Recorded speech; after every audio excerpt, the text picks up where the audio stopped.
This episode of Her Design, Her Story is proudly sponsored by Royal Oak Floors, the founders of engineered oak flooring in Australia. Elegant yet durable, practical yet luxurious, Royal Oak Floors have formed the foundations of inspiring Australian architecture and interior design for over 20 years, with flooring products that are uniquely tailored to Australian lifestyles. Royal Oak Floors is proud to announce the launch of 4 new colours in its renowned Architect collection, the result of collaborative workshops in which design professionals shared emerging trends, unmet needs, and evolving preferences in Australian interiors. We're proud to partner with a brand that values craftsmanship, sustainability, and the stories behind every space. Explore the new colours at royaloakfloors.com.au. Today, I'm joined by the wonderfully creative and refreshingly authentic Stephanie Ferrara, the founder and lead interior designer of Laid Back Lead Design Studio. Stephanie has built a brand that perfectly blends relaxed, effortless style with thoughtful, intentional design, proving that great aesthetics don't have to feel complicated or overwhelming. From a childhood love of moving furniture to a developed passion for creating spaces that balance beauty and function, Stephanie is recognised as a distinguished interior designer, celebrated for her distinctive and innovative approach. In this episode, we'll discuss all aspects of her journey, how she turned her passion for design into a thriving business, the inspiration behind her signature laid-back approach, and what it really takes to stand out in the creative industry. She also shares insights into balancing creativity with practicality and how staying true to your vision can shape not only your work, but also your lifestyle.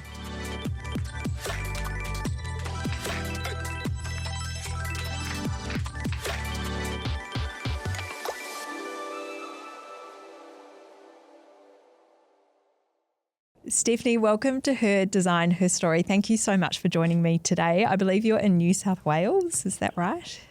I sure am. We're in Sydney.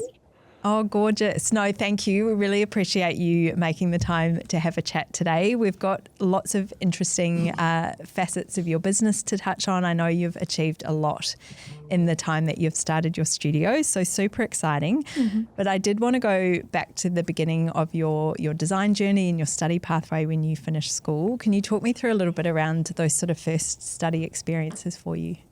Yeah, sure. Feels like it was yesterday, but so long ago. While I was at school, I always had ideas around, jumping into university and studying marketing or media or something in that space. Yeah. And at the time, I was just doing really, really well in visual arts, and I had that as an extension, and I dropped out of maths, and I was just in my creative vibe at the time. Yeah. And my art teacher said to me, I think you've actually applied for the wrong course. I don't think you should be doing what you think you should be doing. And I was like, always okay, a good dude, curveball, yeah. never. I'm going to do what I want to do. And that was so funny because I bumped into him. I think I was in like my 3rd year at uni, and lo and behold, I transferred. So I did a year of media. Yeah. And then I realized that I cared more about what my presentations looked like as opposed to the actual content. And I realized very quickly that I probably should transfer over to the design school. So I stayed within UNSW, and I moved over to UNSW Art and Design, studying design, majoring in spatial and graphics. But very quickly I knew that, spatial was my thing as opposed to graphic design. I feel it's so important, but that was almost the groundwork for the business, the graphics. Yeah. And any time we were doing anything to do with any type of building or house, that was really where I felt so cliche, but at home. Like that was really what I loved from day one. Yeah. So studied that, did honours, and while I was doing that, I was working as a lighting designer for Beacon Lighting. Then I moved into more specialised, so I was working for Mondellucci, and I really found it was an interesting time because I was obviously studying full-time, working on my major project, but I also was trying to pull myself out of a space where I was really creative, but I probably needed the sales tools for the world of owning a business later on, but I didn't realize that at the time. Yeah. So finished that, and then I was working for a few interior designers for a couple of years, and then not a couple, 5-6 years, and then I realized I've got my own taste, I've got my own style, I know how I want to work, and I kind of had this idea, post getting married and falling pregnant, that maybe one day soon I would start the business, and then COVID happened. Oh, yeah. So interesting time for everyone. So I kept my job, but then the days were dwindling down, and they were saying, you probably need to work out some freelance work to get by. And I thought, you know what, I'm just going to take the leap. So I set up the business very quickly. I'm lucky I've got a accountant in the family who could sort out all the all the things that I just didn't know about. And I remember I had my first client, and she found me on Facebook, and she was at home and sick of her space, and she sent me a DM, and I thought, is this actually my first client? And it was so amazing because I really, not that I tested out everything with her, but she was so open-minded. And I did say from day one, you're technically my first client. I'd always done freelance work. I'd always, helped people with their homes, friends, family, but this was someone that I really didn't know, and she trusted me. So that was amazing. And then from there, I just kept going. That's it amazing. Just grew. I gained momentum. And now we've got 4 designers in the team, which is really exciting. And we now offer architecture as well. So we are full design. Oh, that's incredible. Going back to that sort of first client experience, I know often for people there's that driver, or I know certainly for me it was out of someone approaching me to do work for them that sort of forced me to, face into my, not fear, but I guess that trepidation of I don't know how to set anything up. Do I need BAS? What am I doing? So it was that kind of thing that kind of motivated me to do it. So I think that's really interesting that you took that leap and created those parameters without necessarily that first client in place. I think that's really quite inspiring in itself. In terms of her finding you on Facebook, had you set up like a profile page for your business? Is that how she found you? I set up a profile page for the business, and I set up an Instagram. But funny enough, I am in a few pages so in Sydney, I live in the inner west, and I would say some pockets are so, artsy and cool, and I actually gain a lot of inspiration from what people are selling or advertising. So I've always been involved in community pages, and she just popped an ad up and said, it was like it was meant to be. I need an interior designer. And then I responded saying, hey, I am one. And I remember like tagging our new Instagram page. And then when she DM'd me, I said, please don't mind the fact that there's like 20 followers on the page. I've just set it up, but I know what I'm doing. And I showed her my portfolio as well, just for some street cred. But even then it was so funny because it was the first time that I really had to sell myself as opposed to selling, a design or selling a product. It was a new experience. But I always felt that I had this innate belief in me being an interior designer. Yeah, that's amazing. And doing my own things. So I don't know, it kind of did feel natural. It didn't feel forced. It wasn't like I was like, it didn't feel pitchy. Yeah, and I guess a lot of the experiences you'd potentially had in all sorts of work you'd done, even maybe that media, I know in speaking to a few people, obviously we want to touch on this more in a minute, but when you're running your own business, that ability to wear many hats, you can obviously get people to help you with different facets of the business, but certainly when you're starting out, don't always have the budget to do it. So you sort of are your own marketing and brand ambassador, as well as obviously that technical ability as well. So that's really interesting. In terms of obviously you mentioned you had a few key work experiences in leading into your own business. How long after graduating was that gap between sort of, I guess, finishing your study and launching Laid Back Lead Design? It was about 6 years. Oh, okay. And in that time, I probably unofficially was building the business without even knowing, because I did have so many random clients or a friend of a friend. And so it's funny because now those people are, I don't know, building their design, like their dream home, or in a new space where things are so, they've got a bit more money to play around with and everyone's growing up. And so we're working on those homes and they're saying, we're a second time client. And I'm like, well, technically amazing. you're not. I just helped you. Yeah. When none of us knew what we were doing. But it's nice because we are using those connections from back then. And it just feels like there's some weight to all of these relationships. Yeah, and that's they a do real trust compliment. me and they can see how I have evolved. Yeah. So, that's been amazing. Yeah. Oh, no, that's a big compliment to you as well. Jumping ahead, obviously, to your current business, you mentioned you now have 4 designers working in your company, which is incredible.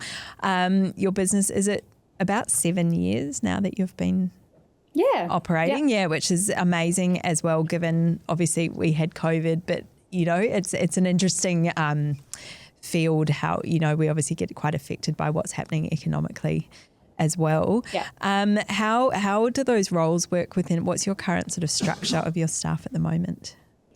Sure. So I am pretty much working on operations. I'm trying not to be the face of the brand, but a lot of the time with collaborations and all those sorts of things, people see me and, they kind of want the owner, which is just natural. Yeah. We have 3 interior designers and we have 1 interior architect, but the interior architect kind of jumps between architecture projects and interior design. And one of the interior designers actually studied architecture, but she feels super comfortable in the interior design space, and it's really resourceful having her because she has all the knowledge but of what needs to happen in the architecture side, but she can kind of bounce around, which is really nice. And sometimes I don't have the answers, so it's good to have her with me. But within the business, I mean, I'm trying to get to a place where I'm doing my set projects, but I really love focusing on, business development. I'm really finding a passion for new little channels of the business as well. So we do have a few things in the pipeline that require my attention, and they're projects, but not client projects. Yeah. And I think that's been really nice because it does feel like a bit of an outlet, because a lot of the time client work can start to feel repetitive in the sense that that there's a certain process and that certain process is repeated. But I mean, every project is so different with the outcomes. So, yeah.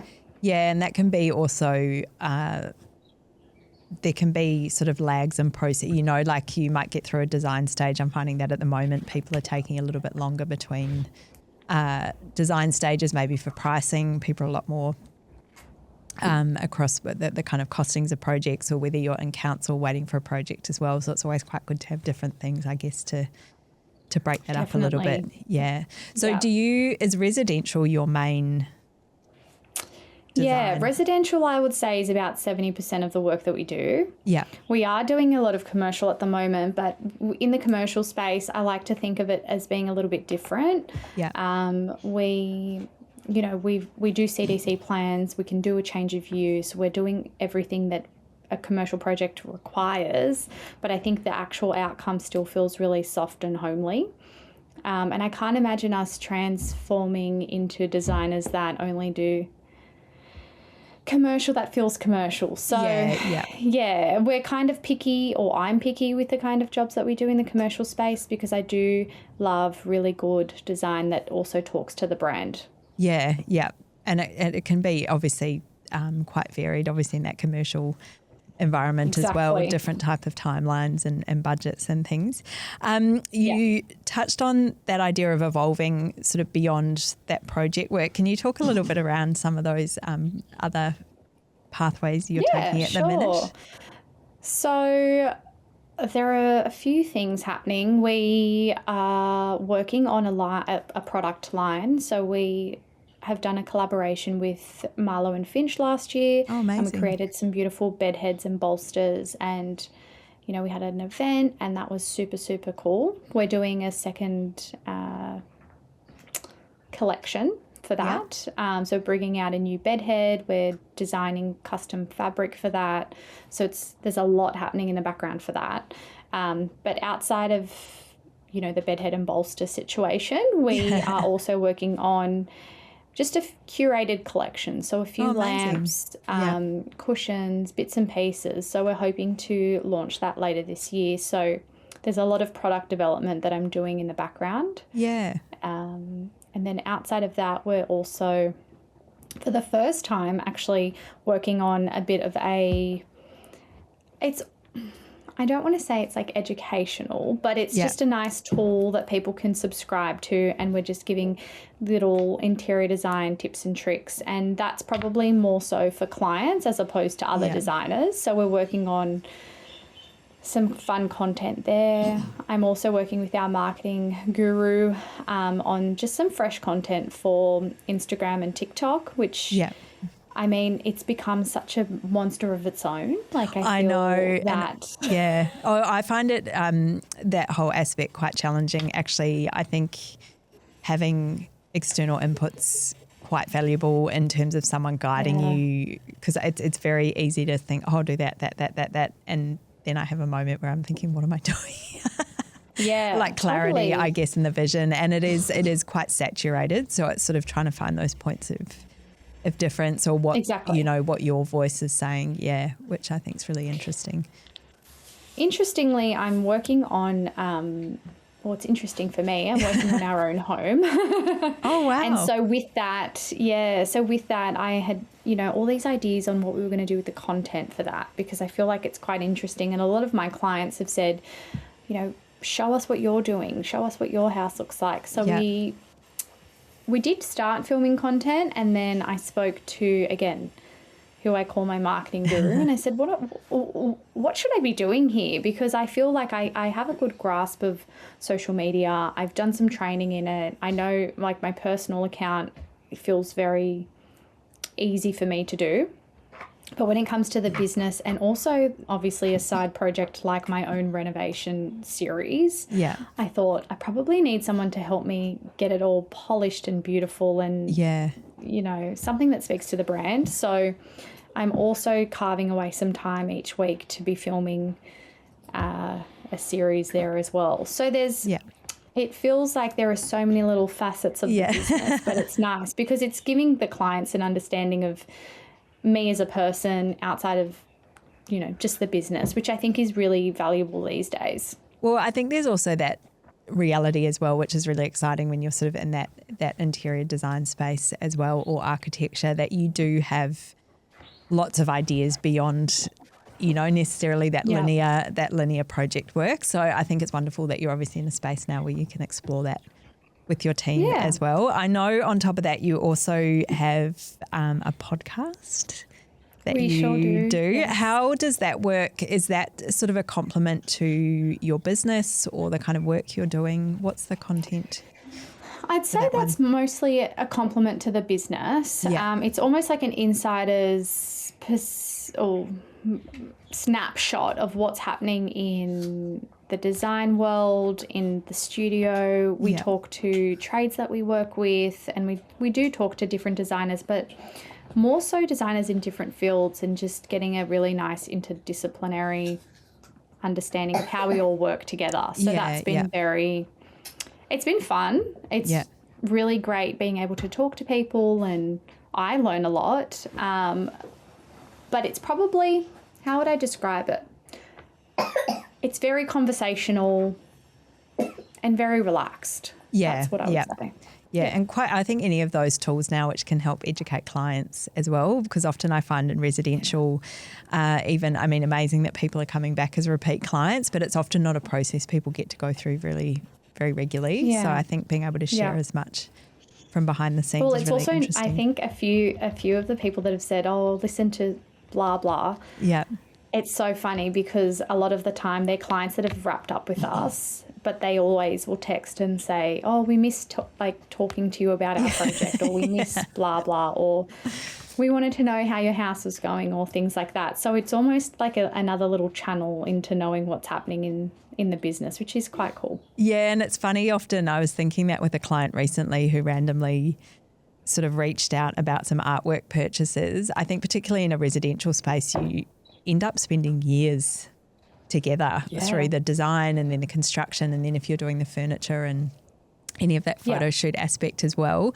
And you do become quite integral into what everyone's doing in their lives. And there is that component of when do you know, there's no kind of end point sometimes. So, yeah, it is quite funny. You can't really cut ties. I know. I mean, you probably can, but I like collecting people. I like being able to say, hey, how's the house looking?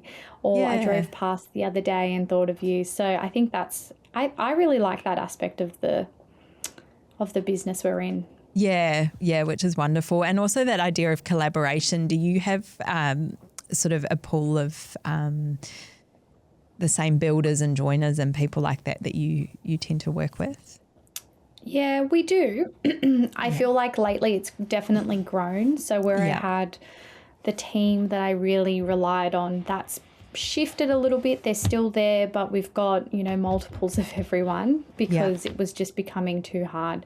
One of the joiners would call me and say, hey, we're talking about Balmain or Birchgrove, and I'd be like, isn't Birchgrove Balmain? And it was all becoming too confusing. And a lot of the time the clients in the certain suburbs had very similar taste as well. So I just said, I think we should just split up a little bit and give everyone a little shot. So the people that I do work with, though, I trust wholeheartedly.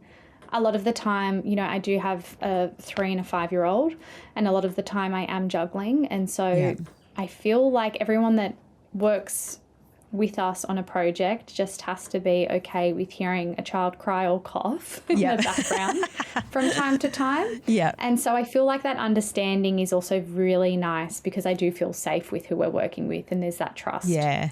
Which I guess as well, particularly in a residential environment, if you've spent that time building up relationships with a client through those design stages, being able to execute that through the on-site is really important as well. Yeah. And I think something that, we're always learning and looking for new people, but I think that's a really valuable aspect to your business as well. Yeah. Before we move on, I did want to, I guess in a moment of reflection, you have done some incredible things in the 7 years you've been in business, and I think a real credit to you that obviously you've got repeat clients and you've got this wonderful group of people working with you. Do you feel there are some key personal attributes that you hold which have really helped you in evolving your business and pushing yourself further and further in the work you're doing? Yeah, I think most recently, as in in the last month, we worked on Girls with Gems, which was a huge warehouse and office commercial I follow them on Instagram, actually. Yeah, they're the best. It's amazing, and so I reached out to Leah because she had said on Instagram, what's happening in the design world? I need an interior designer, someone help me. And I said, hey, would love to chat. And I feel like that was another little leap in the business where I was like, Steph, put your big girl pants on. This is fine. You do this every day. So that was cool, actually getting to do the project and see it from start to finish. We built walls. We sampled so many glass panels, and it was just so... I think I didn't expect it to be so big, and then once we got started, we were like, wow, this is actually quite incredible, and we've achieved so much, and that felt really amazing.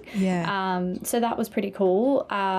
Being published in Belle and being published in Home Beautiful were also really exciting for the business. I was not even expecting both times for us to be in there. The first time I was literally in Woolworths flicking through Belle, and I was like, wait a second.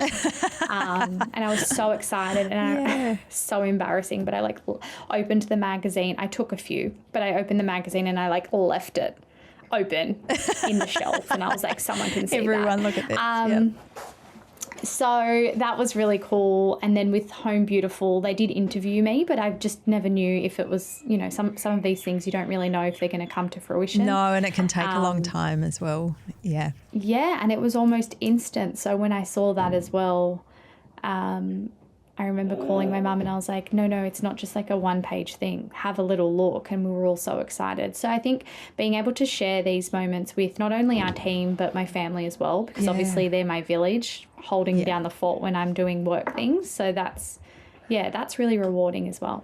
Yeah, and I think that aspect of longevity in the business and the fact you're going strength to strength as well is incredible. And I think that shows, you know, a huge amount of intuition and resilience. And I guess we were talking earlier, I feel like you and I have tackled different things, but at similar stages in life. And I think as you get a little bit older, your sort of confidence grows as well, you know, taking that leap to reach out to someone and thinking, oh, I can actually do this.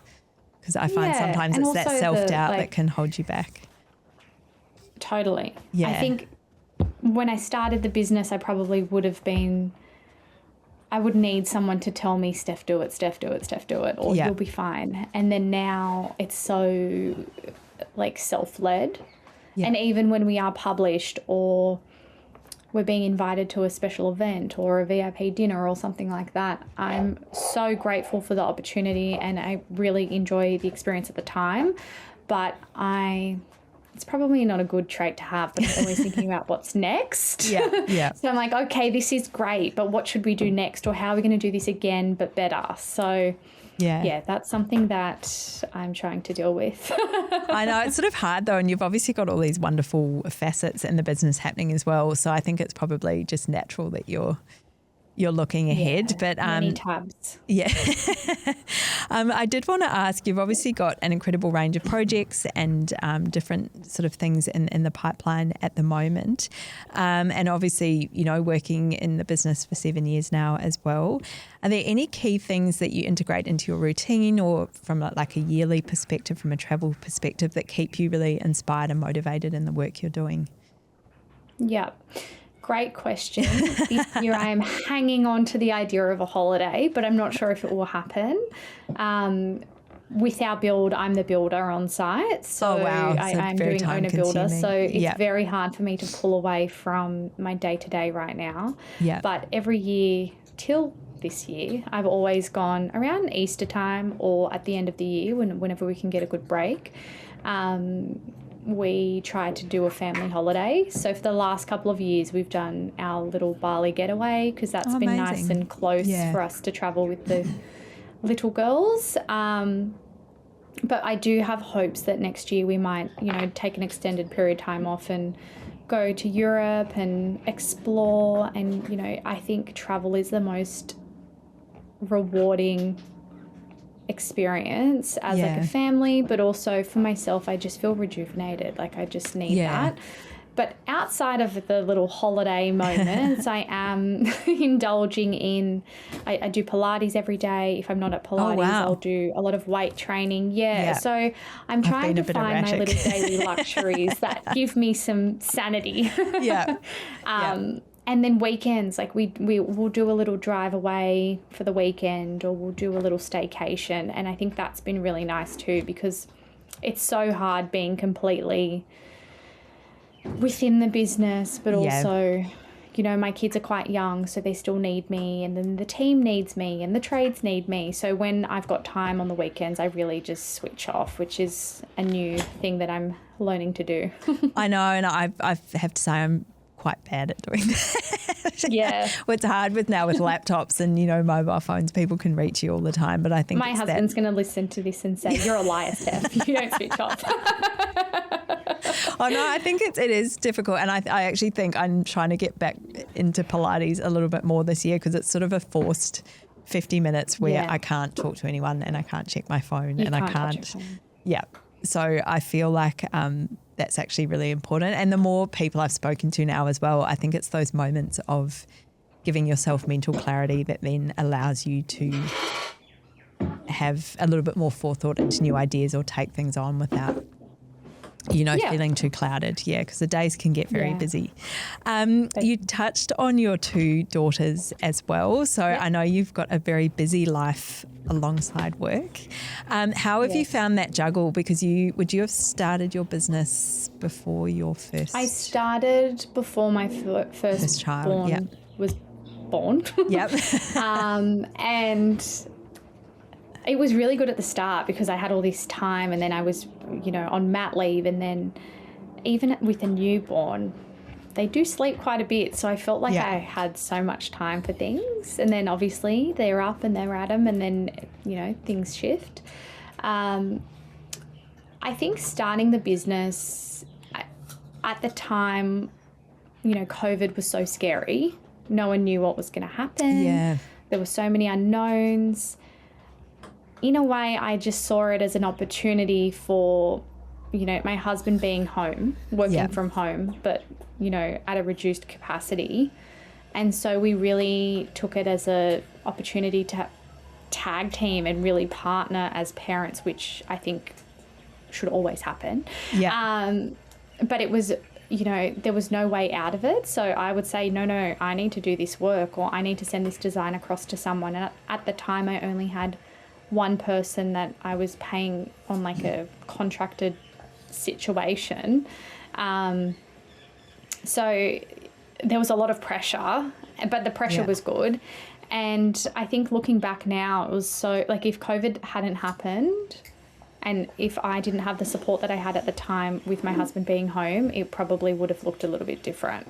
I know, and it's interesting actually. I remember at the time, because my youngest was probably about a year old maybe, and I just remember, and my oldest daughter was starting prep that year, and I just remember sitting at home one day so miserable. I thought being told what to do and being stuck at home were my 2 least favourite things. But in hindsight, it actually, I could see with my husband's work as well, they realised the whole world wasn't going to fall apart if people worked from home. So it's just, it has actually provided us with a little bit more flexibility moving forward, because ultimately it is, a very shared situation. Well, it forced us to learn how to be flexible, I think. Yeah. And now without that, even now, I'm like, I said to my husband today, are you going to the office? Are you doing this? Are you doing that? Am I going to go to the studio? What am I going to do? And we have these conversations each day. And even though he's got a really hefty job, and so do I just see us as, I try to feel that it is more equal in a way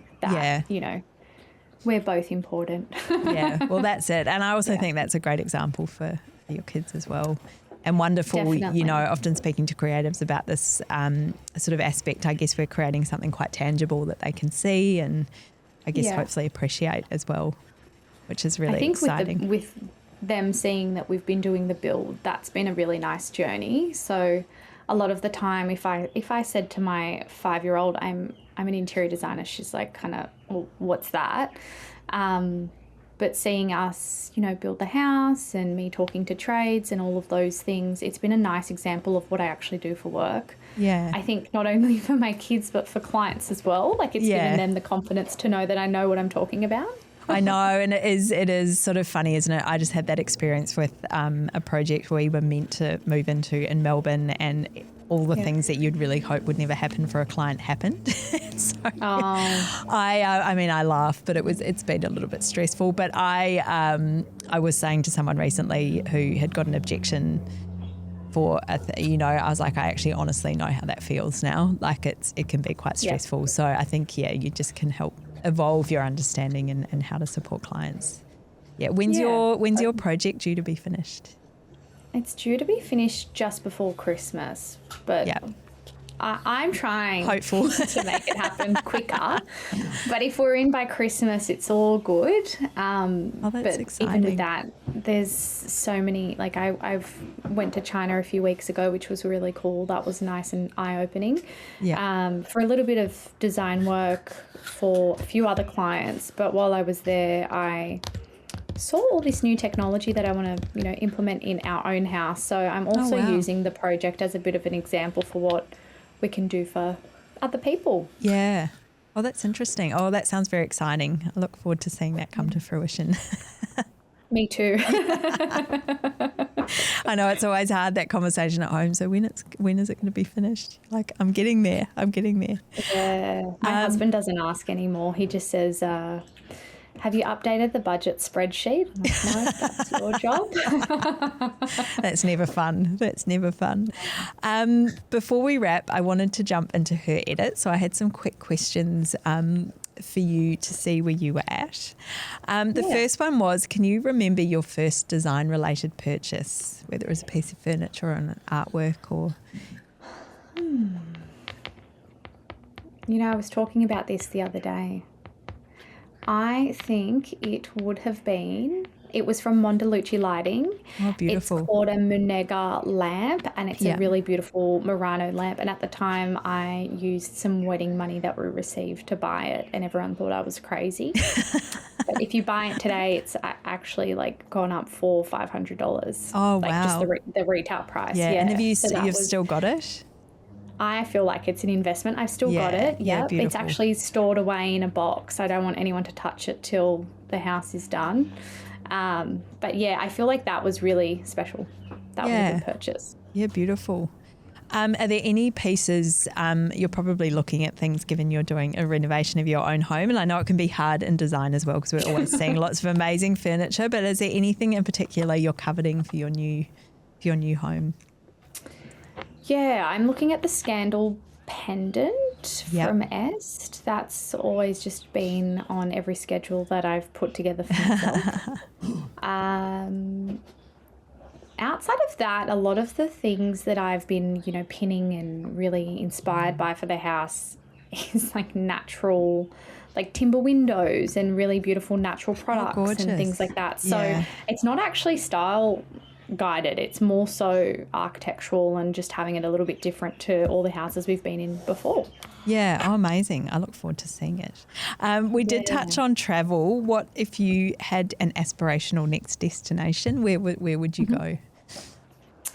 Well, my children are obsessed with the book Madeline. Wow.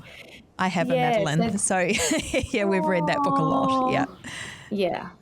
So they really want to go to France. I'd love to go too. I've never been. So I think that's, if we make it to Europe next year, that's where we're going. Oh, beautiful. Excellent choice. A design faux pas you secretly love or love to hate? I think, everyone really hated chrome for a really long time.